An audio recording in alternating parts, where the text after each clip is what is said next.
Imran, the last time we spoke, there was a different president running Pakistan. There was a different president in the White House.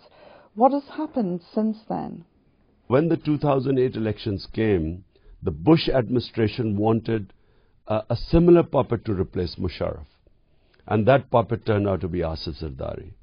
So both the puppets allowed Americans to attack Pakistani territory, where they have killed, according to the government, so far 14 Al-Qaeda in 60 drone attacks and 700 innocent civilians.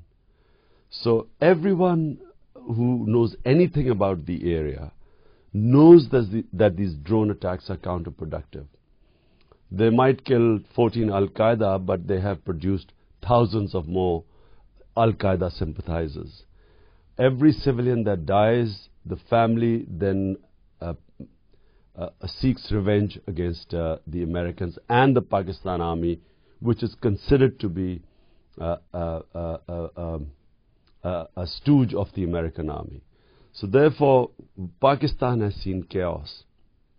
And unfortunately, we do not have the leadership in Pakistan which can stand up and tell the Americans that this is a failed strategy and there needs to be a completely different strategy, because this is a dollar-addicted leadership. It allows Americans to do anything, uses its own army against its own people for US dollars. There's a new man in the White House now, Barack Obama. Is he better than his predecessor? What we have seen under President Obama is an escalation in Afghanistan. And unfortunately, he does not give us the confidence that he has a proper grasp of what's going on there. The tactics that are being used in Afghanistan are only making the problem worse.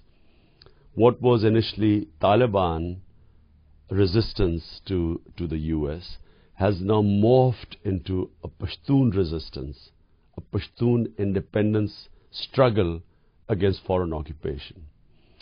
And it is exactly the same situation as the Soviets faced in Afghanistan, in the Pashtun areas. And it is only a matter of time when it spreads into the Tajik and the Uzbek areas.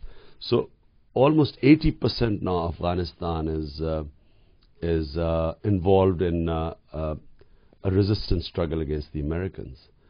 Now, I do not see any strategy at the moment which is going to address this problem. I think if the current strategy is followed, things will get from bad to worse.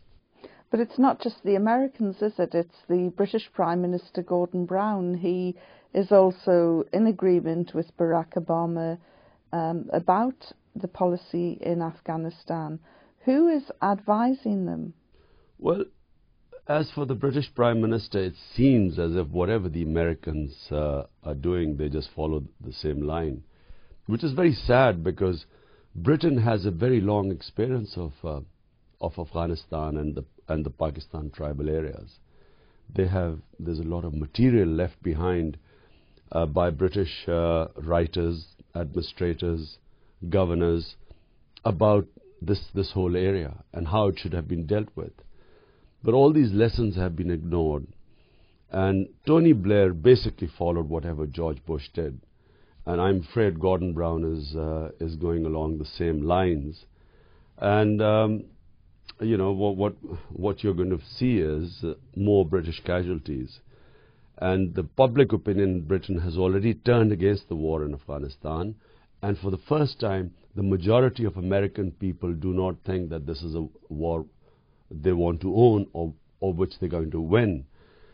And I don't see, well, the reason we don't talk about the British involvement is because it is only because of the Americans that the British are there.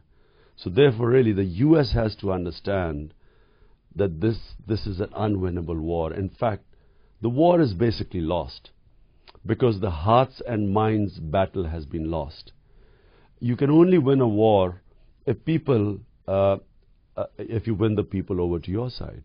But the West is trying to say that the war in Afghanistan cannot be won until Pakistan is sorted out. We keep hearing about the Pakistan Taliban. Who are they and where are they from? Well, first of all, this is just absolute nonsense. There was no problem in Pakistan. It was Afghanistan and the occupation of Afghanistan that then had a problem of destabilizing Pakistan. I mean, this is just a fact. So I don't know where they come up with this lie, because it's just a blatant lie. How can they say that Pakistan has to be stabilized and then Afghanistan will be? Surely stability in Afghanistan will stabilize Pakistan. In fact, a CIA ex-station chief of Kabul, Graham Fowler, actually wrote in the International Herald Tribune that unless and until NATO leaves Afghanistan, Pakistan is going to descend into radicalization and chaos, which is absolutely right, because we had no Taliban in Pakistan. Before Pakistan was pressurized to send troops into Waziristan, and General Musharraf, a military dictator, was pressurized by the Americans to do that because he was getting military and US dollars from the Americans. So the moment he sent the troops in, that's when the military operations led to the birth of the Pakistani Taliban. Until 2004, we had no militant Taliban in Pakistan.